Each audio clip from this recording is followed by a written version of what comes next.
Okay, I need to tell you something, and I need you to stay with me here because this is important. The President of the United States just announced tariffs against our own allies, not against China, not against Russia, not against countries we're in conflict with, against NATO, against the alliance we built, the alliance we lead, the alliance that has kept the peace in Europe for 75 years. And why? Why would an American president weaponize trade policy against our closest military partners? Because they said no to Greenland. Stay with me. What I am about to walk you through tonight is something that would have been unthinkable in any previous administration. Republican or Democrat, it wouldn't have mattered. This would have been considered insane. And yet here we are. I've gone back through the records I've looked at. Trade disputes going back decades, tariff wars, economic conflicts, tense negotiations between allies. I cannot find a parallel for this. Not because presidents haven't used tariffs aggressively before. They have. Not because there haven't been tensions within NATO. There have been plenty, but using economic warfare because that's what tariffs are, economic warfare to punish allies for refusing to surrender sovereign territory. That's new. That's unprecedented. And here's the thing.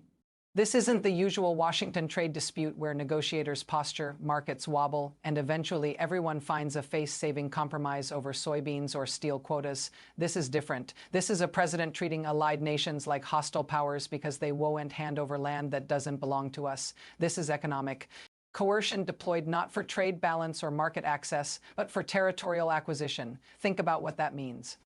Think about it. The United States of America, the country that built the post-war international order, the country that championed free trade and collective security, is now using tariffs as a weapon to pressure allies into giving up territory. That's not trade policy. That's imperialism with a modern toolkit. And I mean that literally. The last time major powers used economic pressure to force territorial concessions, the history books called it something else entirely. Picture this. It's early morning in Copenhagen. Danish government officials are reading the news alerts on their phones. The American president has just announced tariffs targeting their economy. Along with other NATO allies who have criticized his Greenland ambitions, they're stunned, not surprised exactly.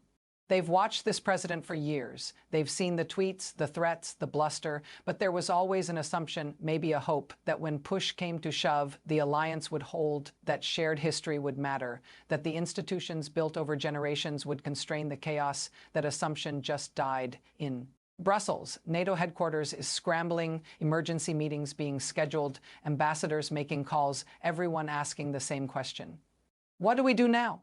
Because this isn't a negotiating position. This isn't the opening of a discussion. This is punishment delivered publicly, without warning, without diplomacy. The message is clear. Defy this president and pay the price. And across Europe, leaders who have spent their careers believing in the transatlantic alliance are staring at a reality they never thought they'd face. America is treating them like enemies.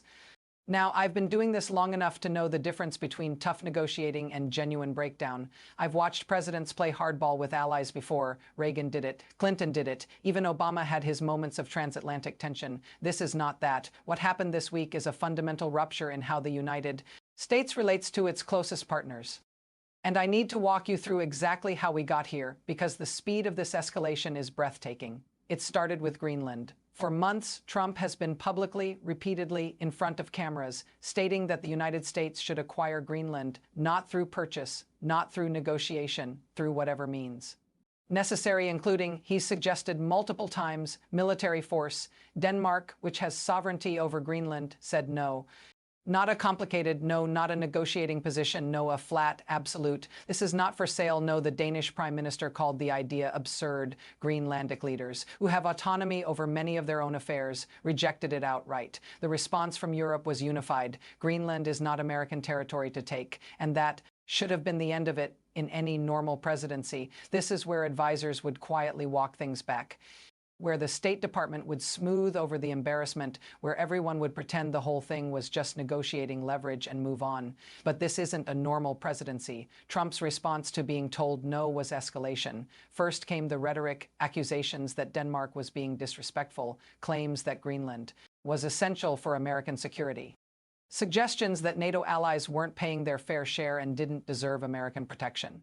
Then came the threats, statements that there would be consequences for countries that didn't cooperate, hints that the U.S. might reconsider its commitments to allies who defied it. And now, this week, the tariffs. Here's what's been announced new tariffs targeting European goods, specifically designed to hurt the economies of NATO countries that have been most vocal in rejecting the Greenland demands.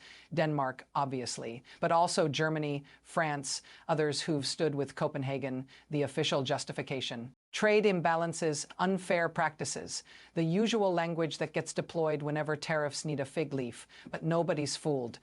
The timing makes the real reason obvious. The targets make it obvious. The president's own statements make it obvious. This is punishment for saying no to Greenland. And here's why this is more dangerous than it might appear on the surface. Tariffs don't just affect governments. They affect people. They affect businesses. They affect workers. When you put tariffs on European goods, American consumers pay higher prices. When Europe retaliates, and they will retaliate, American exporters lose markets, farmers, manufacturers, companies that depend on transatlantic trade. The economic damage flows in both directions. But there's something even more concerning than the economic harm, the signal, what this tells every ally, every partner, every country that has relied on American commitments for generations. It tells them that the United States, under this president, will use economic weapons against friends, that alliances don't provide protection, that relationships built over decades can be weaponized overnight. That's not something you can walk back with a phone call. That's not something you fix with the next administration. That's a fundamental break in trust that will take a generation to repair, if it can be repaired at all. Let me bring this down from abstractions for a moment, because all of this, the geopolitics, the alliance dynamics, the strategic calculations, has consequences for real people. When tariffs go up, prices rise, American families pay more for goods that used to be affordable. That's not theory. That's the grocery bill. That's the cost of a car. That's inflation that hits hardest the people who can least afford it. When European countries retaliate, and they will retaliate, American workers lose, farmers who export to Europe, manufacturers who depend on European supply chains, companies across the country whose customers suddenly face prohibitive costs. This isn't a game being played in Washington. This is jobs, livelihoods, families, and here's what makes this particularly cruel. The workers who get hurt didn't have a vote on Greenland policy. The farmer in Iowa whose soybeans get hit with retaliatory tariffs had no say in whether we should threaten Denmark. The factory worker in Ohio whose plant closes because of supply chain disruptions didn't cause this crisis. They just pay for it. And beyond America, think about what this does to people in allied countries who have spent their careers believing in the transatlantic relationship, the European policy professionals who've devoted their lives to the alliance, the military officers who've trained alongside American counterparts, the diplomats who've worked to maintain relationships through previous periods of tension. They're watching their life's work being demolished, not by an enemy, by the country they believed in. That's a betrayal that goes beyond economics. It's personal, it's professional, it's existential. And for what? For Greenland? For a frozen island that Denmark has made absolutely clear will never be sold or surrendered. The human cost of this policy will be measured in billions of dollars of economic damage, in thousands of jobs lost, in relationships destroyed. And in the end, Greenland will still be Danish. The cost will be paid. The goal won't be achieved, and we'll all be worse off than when we started. So where does this go from here? I'm not going to make predictions. I've been at this too long to pretend I know exactly how things will unfold. The situation is too volatile, too many variables, but I can tell you what to watch. First, watch the retaliation. Europe will respond. The question is how severely and how quickly. If the EU imposes targeted counter-tariffs on American goods, especially goods from politically sensitive states, the pressure on Washington changes. Watch where they aim, watch what products they target. The choices will tell you how seriously they're taking this fight. Second, watch NATO's official response. This is an attack on the alliance itself. Does NATO issue a formal statement? Does it convene an emergency summit? Does Article 5 get discussed not in terms of military defense, but in terms of economic solidarity against American coercion? If NATO stays silent, that tells you the alliance is already broken. If it speaks with one voice, there's still a chance to hold things together. Third, watch the Republican response. There are still Republicans in Congress who understand alliances, who served in the military, who've sat in classified briefings about the importance of NATO. Do any of them speak out? Do any of them propose legislation to block these tariffs? Or do they fall in line like they always do? The silence of Republicans will tell you whether there are any limits left. Fourth, watch Trump's next move. When tariffs don't produce capitulation, and they won't, what comes next? More tariffs? Withdrawal of military assets from Europe? actual moves toward Greenland? The escalation pattern suggests this isn't the end. It's a step. Watch for the next one. Fifth, and this is the most important, watch the markets. Not just the stock market, currency markets, bond markets, the flows of money that reflect real-world assessments of risk. If global capital starts treating America as unstable, as unpredictable, as too risky to invest in, you'll see it in the numbers before you see it in the headlines. That kind of shift, once it starts, is almost impossible to reverse. I want to step back and ask a bigger question, because this story isn't really about tariffs, not ultimately. It's about what kind of country we want to be. For generations, America defined itself as a leader, not perfect, far from it, but a country that believed in alliances, in rules, in building systems that benefited everyone, including ourselves. That identity is being dismantled, not by enemies, by choice. The tariffs on NATO allies aren't an accident. They're not a negotiating tactic that got out of hand.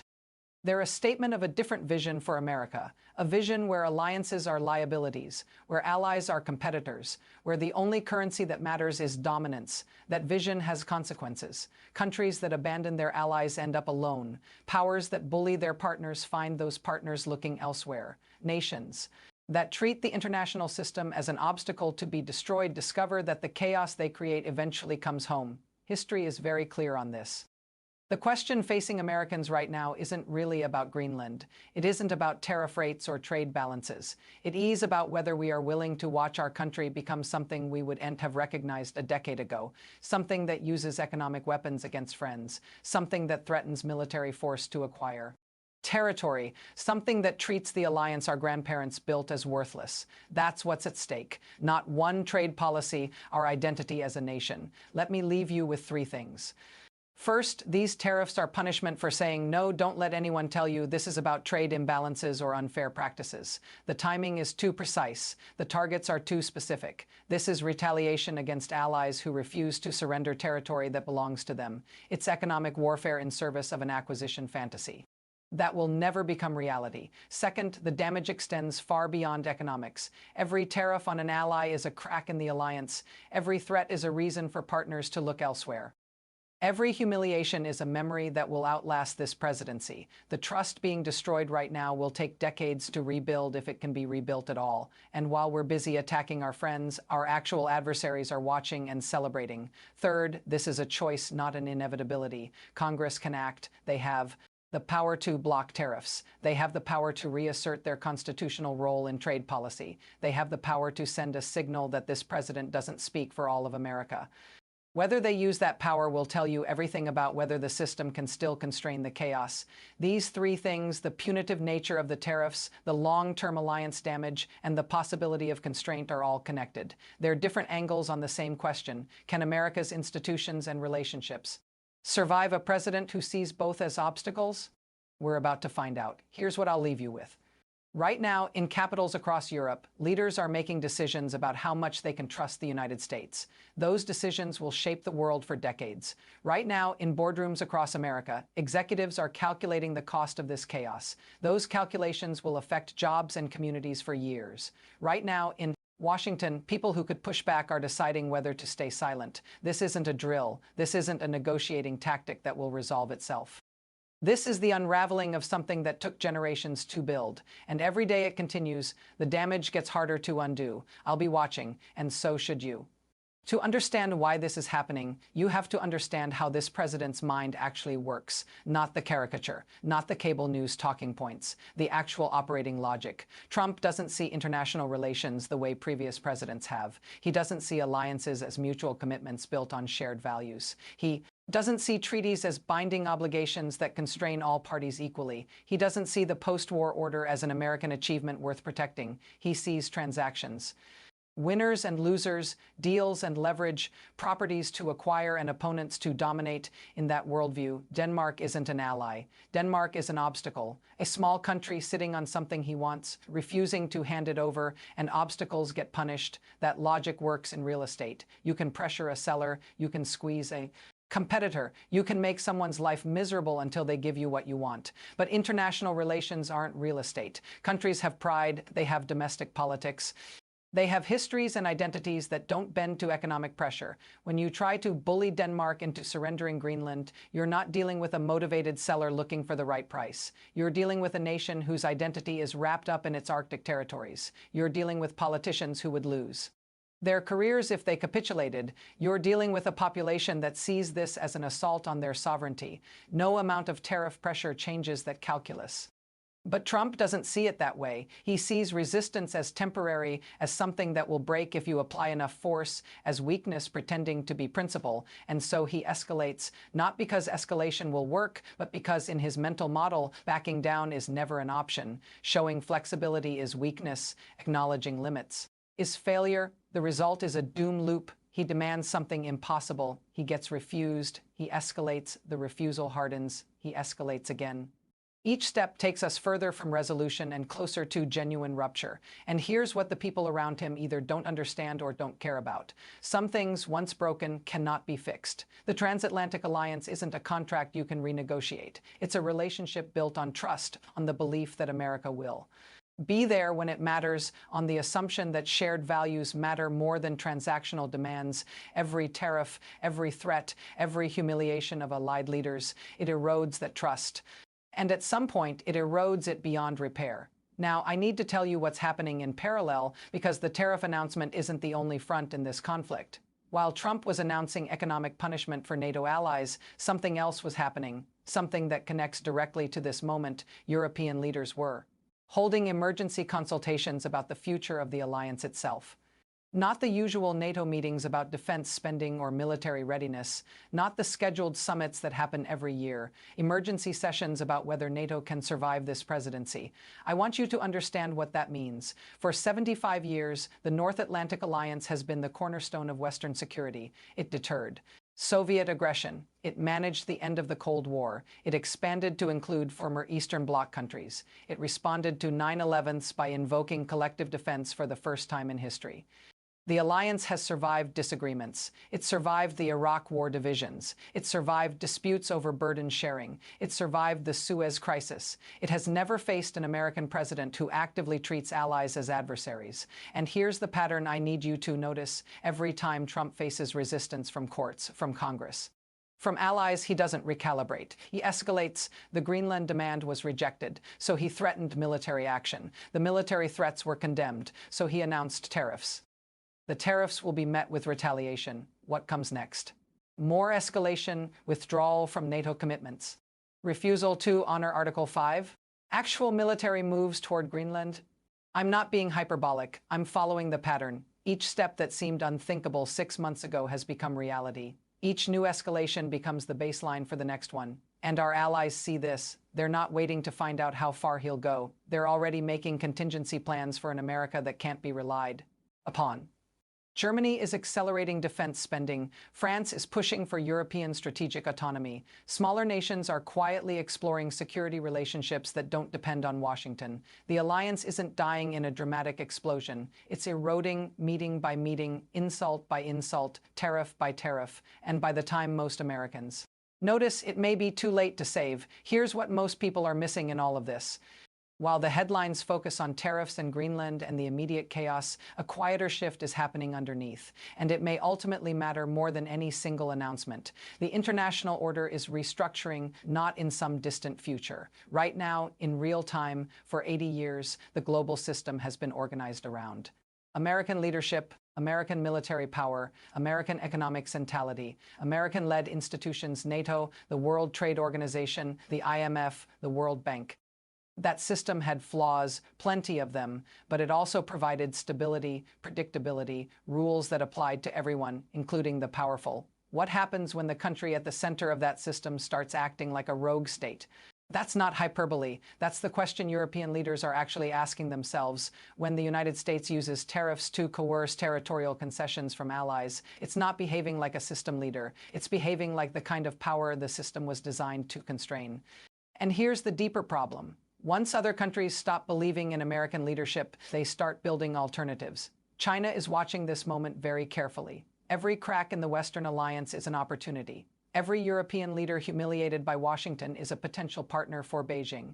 Every trade route disrupted Buy American tariffs is a market China can fill. Russia is watching too. Putin has spent 20 years trying to divide NATO. He's invaded countries, interfered in elections, assassinated dissidents on foreign soil, all of it designed to weaken Western unity. And now he's watching an American president do his work for him for free. The tariffs on NATO allies aren't just an economic story. They're a geopolitical gift to every power that wants to see American influence decline, and the effects won't be limited to this presidency. Here's what keeps me awake at night. Alliances are built on trust. Trust takes decades to establish. It takes a single betrayal to destroy.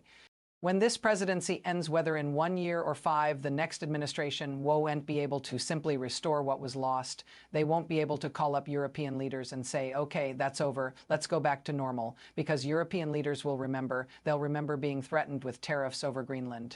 They'll remember being treated as adversaries. They'll remember that the American system produced this president and might produce another one just like him, and they'll plan accordingly.